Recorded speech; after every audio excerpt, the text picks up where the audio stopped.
What's up guys, welcome back. Today's recipe is big on flavor, but it's still super quick and easy. I'm gonna show you my recipe for garlic butter shrimp. What I like most about this recipe is you can serve it as an appetizer with some garlic bread, over rice, or with pasta for dinner, and I'm gonna show you how to do all three of those today. But before we do that, please take a quick second to subscribe to the channel. Make sure you hit that bell to enable notifications as well. All right guys, meet me in the kitchen, let's make it happen. First things first, let's take a look at these ingredients, starting with this beautiful jumbo shrimp. They're already peeled. I'm gonna show you how to devein them. I'm leaving the tails on today, but you're free to take them off if you want to. We got some shallots, a little diced parsley, some capers, which are optional, but add a nice bit of flavor, lemon, garlic, some of that Kerrygold butter, the bread, which is the French loaf that we're gonna use for our garlic bread. And then I've got some white wine, a nice dry Pinot that we're gonna deglaze our pan with. For those of you that don't wanna use any alcohol in your cooking, use chicken broth instead. We're gonna get the party started with some roasted garlic. You guys, if you've been watching my channel for any amount of time, you know that this is one of my favorite ways to kick the flavor up. Just preheat your oven to 400 degrees, cut down about a quarter of the way. And then you want to peel the garlic a little bit. We're gonna hit it with some olive oil and some all-purpose seasoning. Wrap it in foil and pop that in the oven. We're gonna wrap this nice and tight like a Christmas present, and then pop this bad boy in a 400-degree oven for about 40 minutes. You can do this in bulk and keep it in the fridge. It's great in salad dressings, it's great in pasta recipes. You really can't go wrong with some roasted garlic. Next up, I'm gonna show you guys how to devein the shrimp. Now, we all know groceries are super expensive right now, so you can buy this stuff already deveined from the store, but it's gonna cost you a little bit more. So if you wanna do it yourself, you'll save yourself a couple bucks per pound. Just take a nice sharp knife down the back of the shrimp like so, exposing that vein, and you're gonna wanna remove that. So I like to use a paper towel to kind of put the vein on, make sure we get it all out of there, and then we'll give it a good rinse under some cold water. And just repeat that process. So you can save yourself some money by doing that.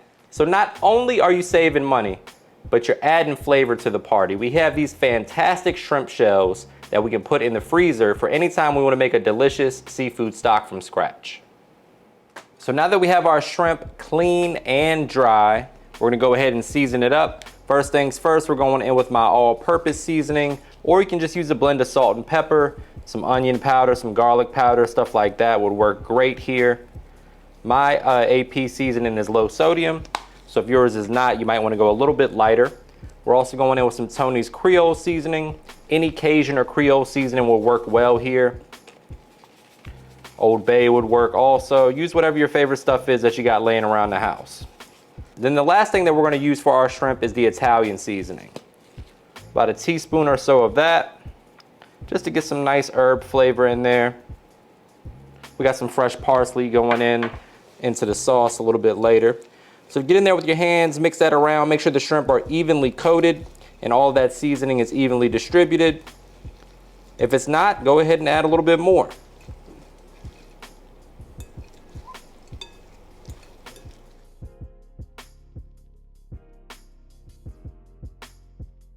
And now, my friends, it's time to move on to the garlic bread. We're gonna use this for the appetizer version of this recipe. Here we have 1 stick of melted butter. You don't want it to be fully melted, about like you see right here.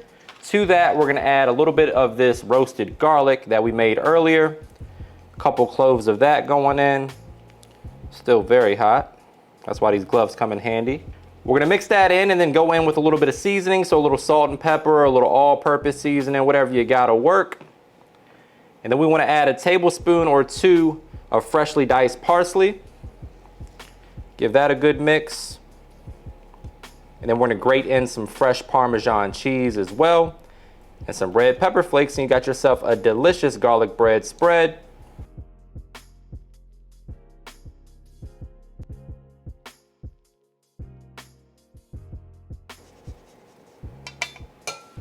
Give that a good mix. You can pop that in the fridge for a minute or two, and you got yourselves a fantastic compound butter or garlic butter, whatever you want to call it.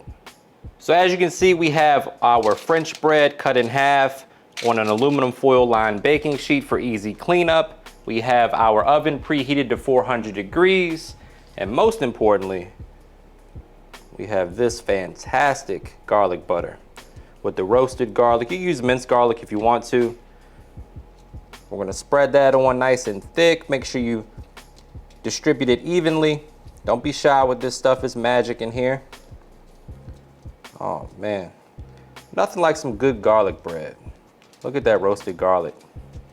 Quick reminder guys that all the specific measurements and ingredients for these recipes can be found in the description box below, so don't forget to check that out. And then last but not least, my friends, we're going down with a little bit more freshly grated Parmesan cheese, because why the hell not? And that's going in a 400-degree oven for about 12 to 15 minutes, or until the top is golden brown and beautiful, and the bread is lightly toasted, nice and crunchy on the outside, but still a little soft on the inside. That's how I like mine. Look at that. So now I have my baby here, my cast iron skillet. This is a 12-inch cast iron skillet. To that, I'm gonna add about a tablespoon of avocado oil and about 2 to 2.5 tablespoons of butter, because butter makes everything better. We're gonna wait for this butter to start to simmer or sizzle, and then we'll add in our shrimp. So once our butter starts to sizzle like so, we're gonna go in with our shrimp. Allow them to start getting some color. You don't want your skillet to be too hot, because shrimp cook really fast. So by the time you finish adding your shrimp, they'll be almost done. So as soon as that butter starts to make some noise, that's when we're adding our shrimp. We're adding the shrimp first because we want to lock in some of that shrimp flavor in our sauce. So we're going to partially cook the shrimp, then remove it, make our sauce, and then add the shrimp back to the party to soak up all that flavor. And you have something special on your hands. Depending on how much shrimp you're making, you may want to do this in batches. I'm making 2 pounds of shrimp today, so we're going to do it in 2 batches. We got 1 pound in here now. We'll remove this and then add the next pound here in a second. So what we're looking for is for the shrimp to start to develop some color, just like that. Beautiful. Once the shrimp begin to get a nice color like you see right here, we're going to flip them over, give them another 30 seconds or so, and then we're going to remove the shrimp. And there'll be some nice fond at the bottom of the skillet that we're going to deglaze and loosen up. And we'll have a super flavorful sauce on our hands. So at this point, I'm going to grab my slotted spoon, remove the shrimp, put it on a paper plate because we're fancy, and then finish the other batch of shrimp, and then get started on our sauce. We're gonna get our heat back up to medium, add the rest of that stick of butter, start getting up all that flavor off the bottom of the skillet. Your house is gonna be smelling absolutely amazing at this point. We're going in with that shallot that we diced up, tablespoon or so of capers. Then we're gonna add as much garlic as your acid reflux will allow. So at this point, we just wanna simmer this over medium heat. Allow that butter to cook those shallots.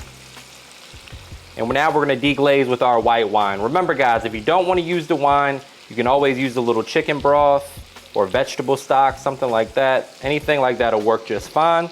Before we deglaze with the wine, we're gonna season this up. I'm going down with a little bit of chicken bouillon powder. This is just kind of like a little secret ingredient that adds a ton of flavor. If I'm being honest, it does have a little MSG in it, which is delicious. It's also why we like a lot of Asian takeout food, Chinese food, things like that. We're going down with a little all-purpose seasoning. And then our red pepper flakes for a little heat. That's optional. If you don't want any spice, you can leave this out. And then we're going down with a couple tablespoons of fresh chopped parsley. Definitely a flavor party in there. Now this is the part that I always get excited for, because I always tell you guys to taste as you go. We're gonna add about a cup of dry white wine. Looks like just enough for me to finish off. Cheers, my friends. And you just want to allow that to simmer away for 3 to 4 minutes. Allow that alcohol to cook off, leaving behind all that amazing flavor. That wine's going to help deglaze the skillet, getting up all the fond and whatnot from the shrimp. Nice big chunks of roasted garlic in there. We're going to add some fresh lemon juice. Now we're also going to add some fresh lemon zest. The zest, you get all the lemon flavor without the acid from the juice, so I like to use both.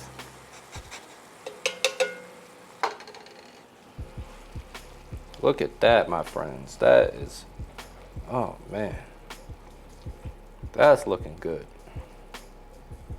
I might have to break out my looking good early. Now here is where we're gonna finish cooking our shrimp. We're just gonna dump in 2 pounds of shrimp right into that sauce. Any accumulated juice from the plate goes in there too because no flavor left behind. And we just wanna toss that shrimp around in that amazing sauce. We can add a little bit more parsley for a pop of color. And you can serve this with pasta. You can serve it with garlic bread as an appetizer. You can put it on a salad. You can put it over rice. Quick and easy, pretty inexpensive if you can catch a shrimp on sale as well. Can't go wrong with this recipe, guys. Definitely give it a try.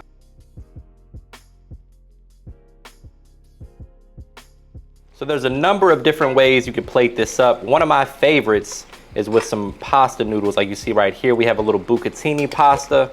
Want to toss that in the leftover sauce. And you got yourself something special. This is basically like a shrimp scampi at this point.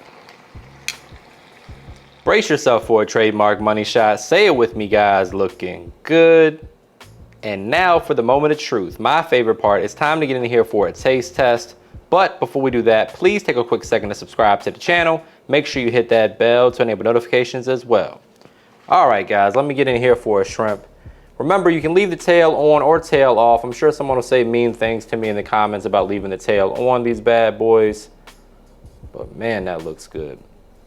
You guys have got to give this recipe a try.